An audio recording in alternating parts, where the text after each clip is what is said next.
Good evening, dear students. Let's learn chapter number 3, matter.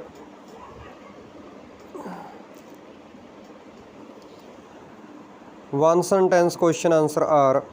First question is, name the molecule that has 2 hydrogen atoms and 1 oxygen atom. ਉਹ molecule ਦਾ ਨਾਮ ਦੱਸੋ ਜਿਸ ਦੇ ਵਿੱਚ 2 hydrogen ਦੇ atom ਹੁੰਦੇ ਨੇ ਤੇ ਇੱਕ ਆਕਸੀਜਨ ਦਾ ਐਟਮ ਹੁੰਦਾ ਹੈ। ਉਹ ਹੁੰਦਾ H2O। H2 ਹਾਈਡਰੋਜਨ ਦੇ 2 ਆਕਸੀਜਨ ਇੱਕ ਮੋਲੀਕਿਊਲ ਹੁੰਦਾ ਯਾਨੀ ਕਿ ਵਾਟਰ ਮੋਲੀਕਿਊਲ ਹੈ ਜਿਸ ਦੇ ਵਿੱਚ 2 ਹਾਈਡਰੋਜਨ ਦੇ ਐਟਮ ਹੁੰਦੇ ਨੇ ਤੇ ਇੱਕ oxygen the. Second question is right the ਸਿੰਬਲਸ of the elements that form a carbon dioxide molecule.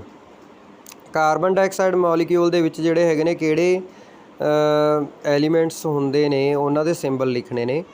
Carbon dioxide ਦੇ ਅੰਦਰ ਕਾਰਬਨ C ਹੁੰਦਾ ਔਰ ਆਕਸੀਜਨ O ਸਿੰਬਲ ਹੁੰਦਾ oxygen the. Third question is which state of matter does not have any definite shape but has ਆ definite volume. Liquid ਹੁੰਦਾ state ਦੀ ਜਿਹੜੀ liquid state matter ਦੀ state ਜਿਹੜੀ liquid ਹੁੰਦੀ ਆ ਉਹਦੇ ਵਿੱਚ ਸ਼ੇਪ ਜਿਹੜੀ ਹੈਗੀ ਆ ਫਿਕਸ ਨਹੀਂ ਹੁੰਦੀ ਹੈਗੀ ਲਿਕੁਇਡ ਦੀ, ਕਿਉਂਕਿ ਲਿਕੁਇਡ ਨੂੰ ਜਿਹੜੇ ਵੀ ਕੰਟੇਨਰ ਦੇ ਵਿੱਚ ਤੁਸੀਂ ਪਾਓਗੇ ਉਹਦੀ ਸ਼ੇਪ ਲੈ ਲੈਂਦਾ liquid.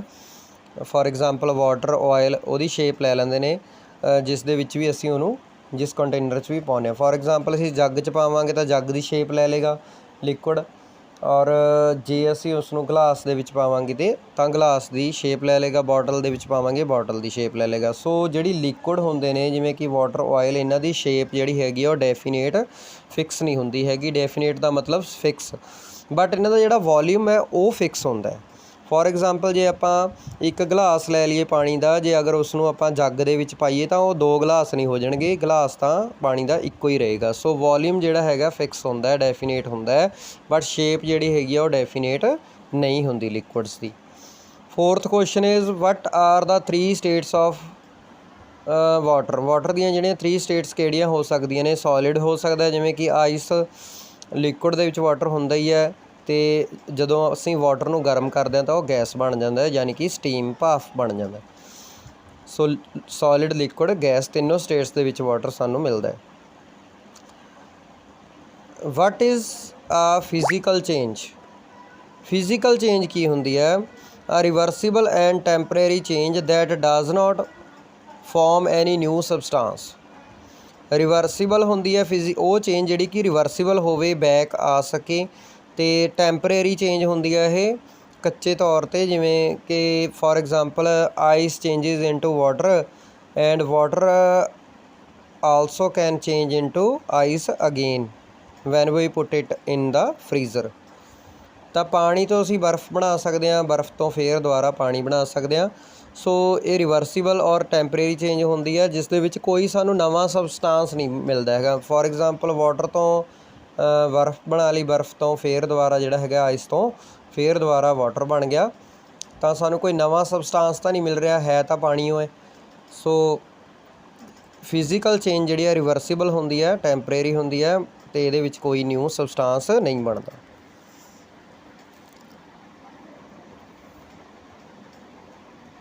Let's learn short question answer. First question is how does ਆ ਐਲੀਮੈਂਟ ਡਿਫਰ ਫਰੋਮ ਆ ਕੰਪਾਊਂਡ। ਐਲੀਮੈਂਟ ਕੰਪਾਊਂਡ ਦੇ ਨਾਲੋਂ ਡਿਫਰੈਂਟ ਕਿਵੇਂ ਹੁੰਦਾ? ਐਲੀਮੈਂਟ ਦੇ first point Ki element the? These R made up of only 1 type of atoms. ਇਹ ਇੱਕੋ ਤਰ੍ਹਾਂ ਦੇ ਐਟਮਸ ਤੋਂ ਮਿਲ ਕੇ ਬਣੇ ਹੋਏ ਹੁੰਦੇ ਨੇ। For example gold, iron. Compound ਦੇ ਕੀ ਪੁਆਇੰਟਸ ਨੇ? These R made up of 2 ਔਰ ਮੋਰ ਟਾਈਪਸ ਆਫ ਐਟਮਸ। ਜਿਹੜੇ ਕੰਪਾਊਂਡ ਹੁੰਦੇ ਨੇ ਇਹ ਇੱਕ ਤੋਂ 2 ਜਾਂ 2 ਤੋਂ ਵੱਧ ਜਿਹੜੇ ਟਾਈਪਸ ਆਫ ਐਟਮਸ ਤੋਂ ਮਿਲ ਕੇ ਬਣੇ ਹੁੰਦੇ ਨੇ। ਫੋਰ ਐਗਜ਼ਾਮਪਲ ਕਾਰਬਨ ਡਾਈਆਕਸਾਈਡ ਔਰ ਵਾਟਰ ਮੋਲੀਕਿਊਲ। ਵਾਟਰ ਜਿਹੜਾ ਹੈਗਾ ਹਾਈਡਰੋਜਨ ਔਰ ਆਕਸੀਜਨ ਤੋਂ ਮਿਲ ਕੇ ਬਣਿਆ ਹੁੰਦਾ। ਸੋ ਵਾਟਰ ਮੋਲੀਕਿਊਲ ਇਹ ਜਿਹੜੇ ਹੈਗੇ ਨੇ ਇੱਕ ਕੰਪਾਊਂਡ ਹੈ ਵਾਟਰ, ਅਤੇ ਕਾਰਬਨ ਡਾਈਆਕਸਾਈਡ ਵੀ ਇੱਕ ਕੰਪਾਊਂਡ ਹੈ ਜਿਹੜਾ ਕਿ ਕਾਰਬਨ ਅਤੇ ਆਕਸੀਜਨ ਤੋਂ ਮਿਲ ਕੇ ਬਣਿਆ ਹੁੰਦਾ। So water or sugar, these are 2 types of examples of compound. Second question is what determines the state of matter. ਜਿਹੜੀ ਕਿਸੇ ਮੈਟਰ ਦੀ ਸਟੇਟ ਆ ਉਹ ਕਿਸ ਤਰ੍ਹਾਂ ਡਿਟਰਮਾਈਨ ਕੀਤੀ ਜਾ ਸਕਦੀ ਹੈ, ਕਿਹੜੀਆਂ ਦੋ ਚੀਜ਼ਾਂ ਨੇ ਜਿਨ੍ਹਾਂ ਦੇ ਉੱਤੇ ਡਿਪੈਂਡ ਕਰਦਾ ਹੈ। ਇੱਕ ਤਾਂ ਅਰੇਂਜਮੈਂਟ ਆਫ ਮੋਲੀਕਿਊਲ, ਕਿਸੇ ਸਟੇਟ ਆਫ ਮੈਟਰ, ਜਿਹੜੀ ਕਿਸੇ ਮੈਟਰ ਦੀ ਸਟੇਟ ਜਿਹੜੀ ਹੈਗੀ ਆ ਉਹ ਉਸਦੇ ਮੋਲੀਕਿਊਲ ਅਰੇਂਜਮੈਂਟ ਆਫ ਮੋਲੀਕਿਊਲ ਦੇ ਉੱਤੇ ਡਿਪੈਂਡ ਕਰਦੀ ਹੈ ਕਿ ਕਿਸ ਤਰ੍ਹਾਂ ਦਾ ਮੋਲੀਕਿਊਲਸ ਦਾ ਅਰੇਂਜਮੈਂਟ ਹੈ। ਔਰ force of attraction between them determine the state of matter. ਦੂਸਰਾ ਜਿਹੜੇ ਮੋਲੀਕਿਊਲਸ ਦੇ ਵਿੱਚ ਜਿਹੜੀ ਫੋਰਸ ਆਫ ਅਟਰੈਕਸ਼ਨ ਹੈ ਜਿਹੜੀ ਉਹ ਵੀ ਡਿਟਰਮਾਈਨ ਕਰਦੇ ਆ ਕਿ ਜਿਹੜੀ ਕਿਸੇ ਮੈਟਰ ਦੀ ਸਟੇਟ ਲਿਕੁਇਡ ਹੈ ਜਾਂ ਸੋਲਿਡ ਹੈ ਜਾਂ ਗੈਸ ਹੈ। ਤਾਂ ਇੱਕ ਤਾਂ ਹੋ ਗਿਆ ਬੇਟੇ ਵੀ ਅਰੇਂਜਮੈਂਟ ਆਫ ਮੋਲੀਕਿਊਲ, ਦੂਸਰਾ ਫੋਰਸ ਆਫ ਅਟਰੈਕਸ਼ਨ। ਇਹ ਦੋ ਚੀਜ਼ਾਂ ਜਿਹੜੀਆਂ ਹੈਗੀਆਂ ਨੇ ਡਿਟਰਮਾਈਨ ਕਰਦੀਆਂ ਨੇ ਕਿਸੇ ਮੈਟਰ ਦੀ ਸਟੇਟ ਨੂੰ ਕਿ ਉਹ ਸੋਲਿਡ ਹੈ ਜਾਂ ਲਿਕੁਇਡ ਹੈ ਜਾਂ ਗੈਸ ਹੈ। Third question, why do liquids flow. Liquids ਕਿਸ ਤਰ੍ਹਾਂ ਫਲੋ ਕਰ ਸਕਦੇ ਨੇ ਜਦ ਕਿ ਸੋਲਿਡਸ ਨਹੀਂ ਕਰ ਸਕਦੇ। ਫੋਰ ਐਗਜ਼ਾਮਪਲ ਜਿਹੜਾ ਟੇਬਲ ਚੇਅਰ ਹੈ ਅਸੀਂ ਉਸ ਨੂੰ ਜਿਸ ਪਲੇਸ ਉੱਤੇ ਰੱਖਾਂਗੇ ਉੱਥੋਂ ਉਹ ਫਲੋ ਨਹੀਂ ਕਰਦਾ, ਮੂਵ ਨਹੀਂ ਕਰਦਾ। ਬਟ ਜਿਹੜਾ ਲਿਕੁਇਡ ਹੈ, ਫੋਰ ਐਗਜ਼ਾਮਪਲ ਪਾਣੀ ਹੈ, ਪਾਣੀ ਮੂਵ ਕਰ ਜਾਂਦਾ। ਉਹ ਕਿਉਂ ਹੁੰਦਾ? Answer is the molecule in liquids are less tightly packed। ਇੱਕ ਤਾਂ ਜਿਹੜੇ ਲਿਕੁਇਡਸ ਦੇ ਮੋਲੀਕਿਊਲ ਨੇ ਉਹ ਜ਼ਿਆਦਾ ਟਾਈਟ ਪੈਕ ਨਹੀਂ ਹੁੰਦੇ, ਉਹਨਾਂ ਦੇ ਵਿੱਚ ਸਪੇਸ ਹੁੰਦੀ ਹੈ। They have space between them so they can flow easily. ਜਿਹੜੇ ਮੋਲੀਕਿਊਲਸ ਹੁੰਦੇ ਨੇ ਟਾਈਟਲੀ ਪੈਕ ਨਹੀਂ ਹੁੰਦੇ ਲਿਕੁਇਡਸ ਦੇ, ਅਤੇ ਉਹਨਾਂ ਵਿੱਚ ਸਪੇਸ ਹੁੰਦੀ ਹੈ ਜਿਸ ਕਰਕੇ ਜਿਹੜੇ ਲਿਕੁਇਡ ਚੀਜ਼ਾਂ ਨੇ ਉਹ ਮੂਵ ਕਰ ਜਾਂਦੀਆਂ ਨੇ ਕਿਉਂਕਿ ਉਹਨਾਂ ਦੇ ਮੋਲੀਕਿਊਲ ਵੀ ਮੂਵ ਕਰ ਸਕਦੇ ਨੇ। Fourth question, a solid substance changes to a liquid on heating। ਜਿਹੜੇ ਵਾਈ ਦਾ ਰੀਜ਼ਨ ਦੱਸਣਾ ਸੀ ਕਿ ਸੋਲਿਡ ਨੂੰ ਜਦੋਂ ਗਰਮ ਕੀਤਾ ਜਾਂਦਾ ਤਾਂ ਲਿਕੁਇਡ ਸਟੇਟ ਦੇ ਵਿੱਚ ਚੇਂਜ ਹੋ ਜਾਂਦਾ, ਲਿਕੁਇਡ ਬਣ ਜਾਂਦੇ ਨੇ। ਕਿਉਂ? Solids changes to liquid on heating because molecules gain energy and move apart.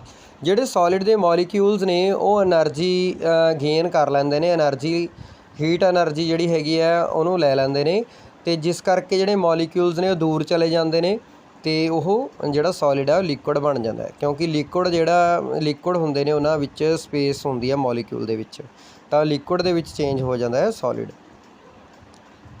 Fifth question is what kind of change is mostly a temporary change? Explain such a change with an example। Temporary change ਜਿਹੜੀ ਹੈ ਅਕਸਰ temporary ਜਿਹੜੀ change ਹੁੰਦੀਆਂ ਨੇ ਉਹ ਕਿਹੜੀਆਂ change ਹੁੰਦੀਆਂ ਨੇ ਅਤੇ ਕੋਈ ਐਗਜ਼ਾਮਪਲ ਵੀ ਦੇਣੀ ਆ ਅਸੀਂ। ਫਿਜ਼ੀਕਲ ਚੇਂਜ ਇਜ਼ ਆ ਟੈਂਪਰੇਰੀ ਚੇਂਜ। ਫਿਜ਼ੀਕਲ ਚੇਂਜ ਜਿਹੜੀਆਂ ਹੁੰਦੀਆਂ ਨੇ ਉਹ ਟੈਂਪਰੇਰੀ ਹੁੰਦੀਆਂ ਨੇ, ਥੋੜ੍ਹੇ ਟਾਈਮ ਲਈ ਚੇਂਜ ਹੁੰਦੀਆਂ ਨੇ। Four example ice changes into water on heating. Ice ਨੂੰ ਜਦੋਂ ਅਸੀਂ ਗਰਮ ਕਰਦੇ ਹਾਂ ਤਾਂ ਪਾਣੀ ਬਣ ਜਾਂਦੀ ਹੈ। And water changes into ice on cooling. ਅਤੇ ਵਾਟਰ ਨੂੰ ਦੁਬਾਰਾ ਅਸੀਂ ਠੰਡਾ ਕਰੀਏ ਫਰਿੱਜ ਦੇ ਵਿੱਚ ਰੱਖ ਕੇ ਤਾਂ ਦੁਬਾਰਾ ਉਹ ਆਈਸ ਬਣ ਜਾਂਦਾ ਹੈ। ਮੀਨਸ ਆਈਸ ਤੋਂ ਵਾਟਰ, ਵਾਟਰ ਤੋਂ ਆਈਸ ਬਣ ਰਹੀ ਹੈ। ਟੈਂਪਰੇਰੀ ਚੇਂਜ ਹੈ, ਥੋੜ੍ਹੇ ਟਾਈਮ ਲਈ ਜਿਹੜੀ ਆਈਸ ਹੈ ਉਸਨੂੰ ਵਾਟਰ ਬਣਾ ਕੇ ਆਪਾਂ ਫਿਰ ਦੁਬਾਰਾ ਵਾਟਰ ਤੋਂ ਆਈਸ ਬਣਾ ਸਕਦੇ ਹਾਂ। ਸੋ ਫਿਜ਼ੀਕਲ ਚੇਂਜਿਸ ਜਿਹੜੀਆਂ ਹੁੰਦੀਆਂ ਨੇ ਟੈਂਪਰੇਰੀ ਹੁੰਦੀਆਂ ਨੇ, ਥੋੜ੍ਹੇ ਟਾਈਮ ਲਈ ਚੇਂਜ ਹੁੰਦੀਆਂ ਨੇ। Do as ਡਾਇਰੈਕਟਿਡ।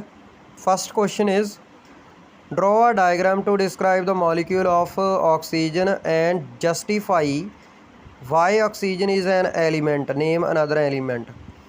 ਡਰਾ ਕਰਕੇ ਦੱਸੋ ਬੇਟੇ ਕਿ ਆਕਸੀਜਨ ਦੇ ਮੋਲੀਕਿਊਲ ਨੂੰ ਡਰਾ ਕਰਨਾ ਹੈ ਅਤੇ ਜਸਟੀਫਾਈ ਕਰਨਾ ਹੈ। ਆਪਾਂ ਨੇ ਦੱਸਣਾ ਹੈ ਕਿ ਜਿਹੜਾ ਆਕਸੀਜਨ ਇੱਕ ਐਲੀਮੈਂਟ ਹੈ ਅਤੇ ਇੱਕ ਹੋਰ ਐਲੀਮੈਂਟ ਦੀ ਐਗਜ਼ਾਮਪਲ ਦੇਣੀ ਹੈ। ਤਾਂ ਬੇਟੇ ਦੇਖੋ diagram as you can see in the picture. Diagram ਦੇਖ ਸਕਦੇ ਹੋ ਤੁਸੀਂ ਕਿਸ ਤਰ੍ਹਾਂ ਦਾ ਹੁੰਦਾ ਆਕਸੀਜਨ ਐਟਮਸ ਦਾ। ਦੋ ਆਕਸੀਜਨ ਦੇ ਐਟਮ ਹੁੰਦੇ ਨੇ, O2 ਆਕਸੀਜਨ ਦਾ ਜਿਹੜਾ ਹੈ ਉਹ ਸਿੰਬਲ ਹੁੰਦਾ ਹੈ। ਦੋ ਐਟਮਸ ਮਿਲ ਕੇ ਜਿਹੜਾ ਹੈਗਾ ਉਹ ਇੱਕ ਆਕਸੀਜਨ ਮੋਲੀਕਿਊਲ ਬਣਾਉਂਦੇ ਨੇ। Oxygen is an element because it is made up of only one type of atoms. ਜਿਹੜੇ ਇੱਕੋ ਤਰ੍ਹਾਂ ਦੇ ਐਟਮਸ ਤੋਂ ਮਿਲ ਕੇ ਬਣੇ ਹੁੰਦੇ ਨੇ ਉਹ ਐਲੀਮੈਂਟ ਹੁੰਦੇ ਨੇ, ਅਤੇ ਆਕਸੀਜਨ ਵੀ ਜਿਹੜਾ ਹੈਗਾ ਸੇਮ ਕਾਈਂਡ ਆਫ ਐਟਮਸ ਤੋਂ ਮਿਲ ਕੇ ਬਣ ਰਿਹਾ। ਦੋਨੋਂ ਆਕਸੀਜਨ ਦੇ ਐਟਮ ਨੇ, ਆਕਸੀਜਨ ਐਲੀਮੈਂਟ ਦੇ ਆਕਸੀਜਨ ਮੋਲੀਕਿਊਲ ਦੇ ਵਿੱਚ ਦੋਨੋਂ ਐਟਮਸ ਜਿਹੜੇ ਹੈਗੇ ਨੇ ਆਕਸੀਜਨ ਦੇ ਨੇ, ਤਾਂ ਸੇਮ ਐਟਮਸ ਨੇ, ਇਸ ਲਈ ਇਹ ਆਕਸੀਜਨ ਇੱਕ ਮੋਲੀਕਿਊਲ ਹੈ।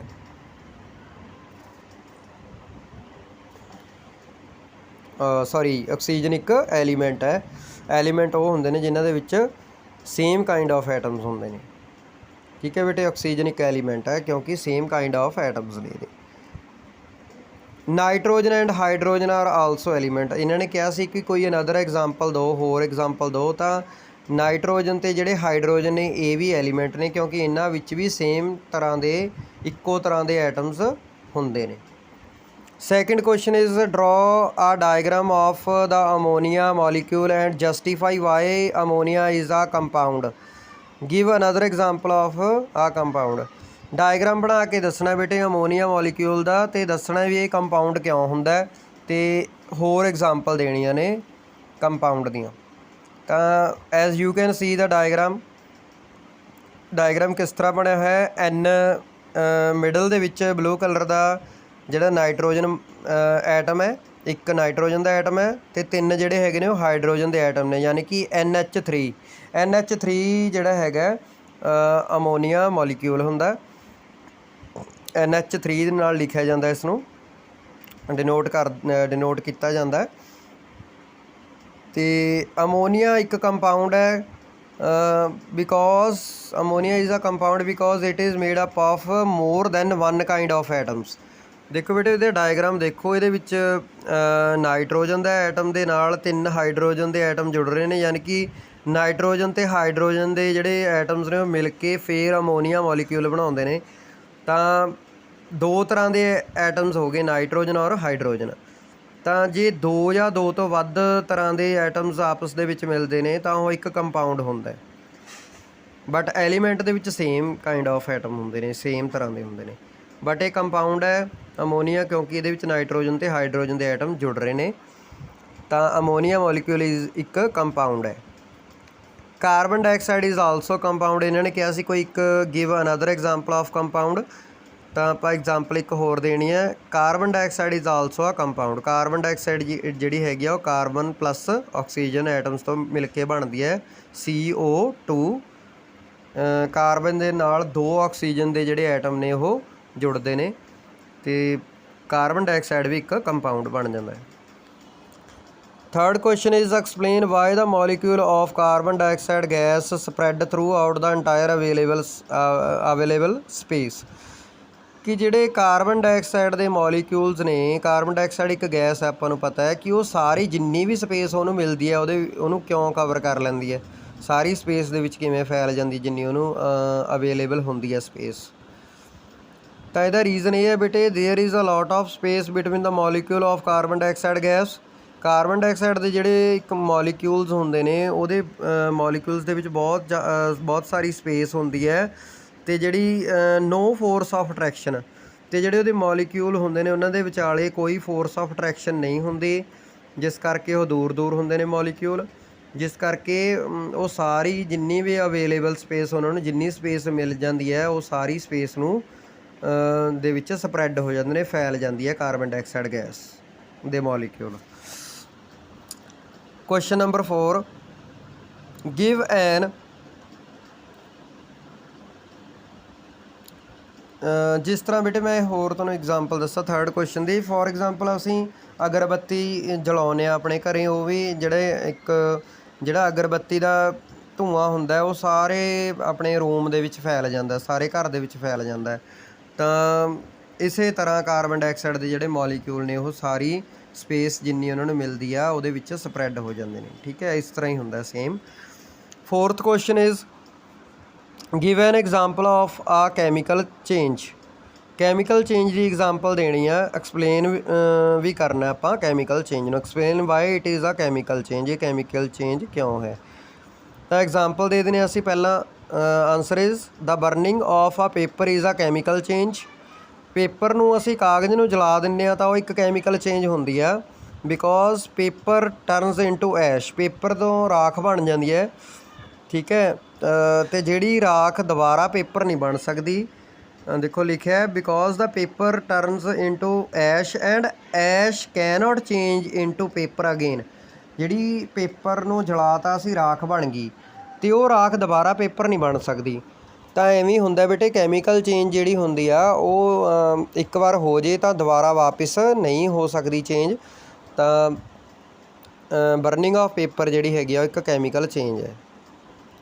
So these are the one sentence short and long question answers.